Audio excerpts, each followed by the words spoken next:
ഇന്നത്തെ വീഡിയോയിൽ പെരുമ്പടപ്പ് സ്വരൂപം, വന്നേരി ചിത്രകൂടം എന്നിവയെക്കുറിച്ച് മനസ്സിലാക്കാം.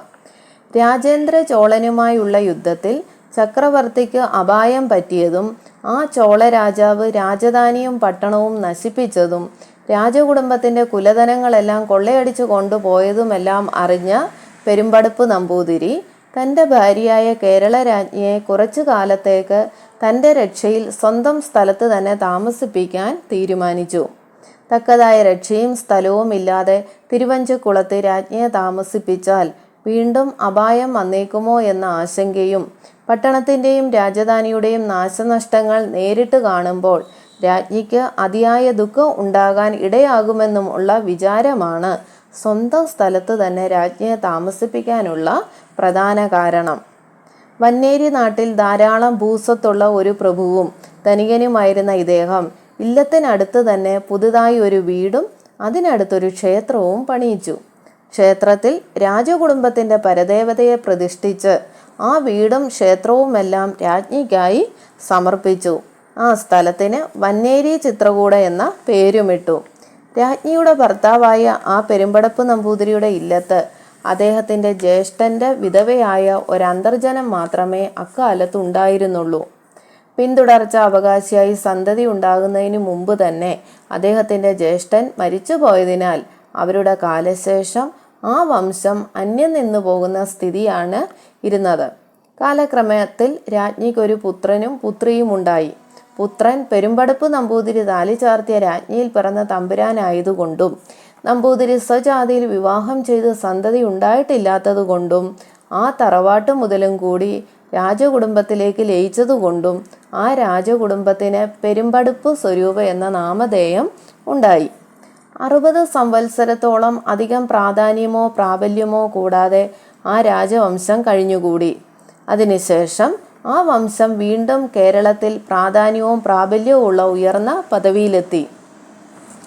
വന്നേരി ചിത്രകൂടം വാസസ്ഥാനമാക്കിയിട്ട് ക്രിസ്തുവർഷം 1100 കൊല്ലം 275 കാലത്ത് ആ ക്ഷത്രിയ വംശത്തിൽ രവിവർമ്മ എന്നും കേരളവർമ്മ എന്നും പേരായി ജ്യേഷ്ഠാനുജന്മാരായ 2 പുരുഷകേസരികൾ ജനിച്ചു.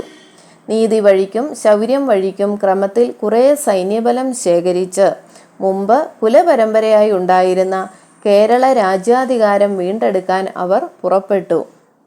വീരകേരള വംശക്കാരുടെ കീഴിലായിരുന്ന അന്നത്തെ കേരള രാജ്യത്തിൽ ഉൾപ്പെട്ട വടക്കും പടിഞ്ഞാറും ഭാഗങ്ങളിലെ മിക്ക പ്രദേശങ്ങളും ചെറിയ ചെറിയ ഭാഗങ്ങളായി ഓരോരോ നാടുവാഴികളുടെയും ചില്ലറ രാജാക്കന്മാരുടെയും പൂർണ്ണ സ്വാതന്ത്ര്യത്തിലായിരുന്നു. 12 നാഴികയിലധികം വിസ്താരമുള്ള രാജ്യങ്ങൾ വളരെ ചുരുക്കമായിരുന്നു. നാട്ടുഭരണകർത്താക്കന്മാരിൽ പലരും യുദ്ധത്തെ ഭയപ്പെട്ട് യാതൊരു വഴക്കും കൂടാതെ ആ ക്ഷത്രിയ വീരന്മാർക്ക് കീഴടങ്ങാത്തവരെ അധികം പ്രയാസം കൂടാതെ തന്നെ ക്രമത്തിൽ സൈന്യബലം കൂട്ടി വന്നിരുന്ന അവർ കീഴടക്കുകയും ചെയ്തു. നശിച്ചു പോയ പ്രാബല്യം ഈ വിധത്തിൽ നേടിയെടുത്തുകൊണ്ടുള്ള അവരുടെ വിജയയാത്ര ഇപ്പോഴത്തെ തെക്കേ മലയാളത്തിൽപ്പെട്ട പൊന്നാനി താലൂക്ക് മുഴുവനും, വള്ളുവനാട് താലൂക്കിൽ ഏതാനും ഭാഗവും, കൊച്ചി രാജ്യവും, തിരുവിതാംകൂറിൽ അമ്പലപ്പുഴ, കോട്ടയം, മീനച്ചൽ എന്നീ താലൂക്കുകൾ മുതൽ വടക്കോട്ടുള്ള പ്രദേശങ്ങളും ഈ രവിവർമ്മ രാജാവിൻ്റെ അധികാരത്തിൽ കീഴിലായതിനു ശേഷമാണ് അവസാനിപ്പിച്ചത്. ചുരുക്കത്തിൽ വീരകേരള വംശക്കാരുടെ അധീനതയിൽ മുമ്പുണ്ടായിരുന്ന രാജ്യത്തിൽ തെക്കും വടക്കും അല്പം ചില പ്രദേശങ്ങളും ഒഴികെ ശേഷമുള്ളതെല്ലാം ഈ രവിവർമ്മ രാജാവിൻ്റെ അധികാരത്തിന് കീഴിലായിരുന്നു. മധ്യ കേരള രാജ്യത്തിൻ്റെ മേൽക്കോയ്മ അവകാശം സ്ഥാപിച്ചതിന് ശേഷം രവിവർമ്മ മഹാരാജാവ് വന്നേരി ചിത്രകൂടത്തിൽ കുലദേവതയെ പ്രതിഷ്ഠിച്ചുള്ള ക്ഷേത്രത്തിൽ വെച്ച് കിരീടം ധരിച്ചു.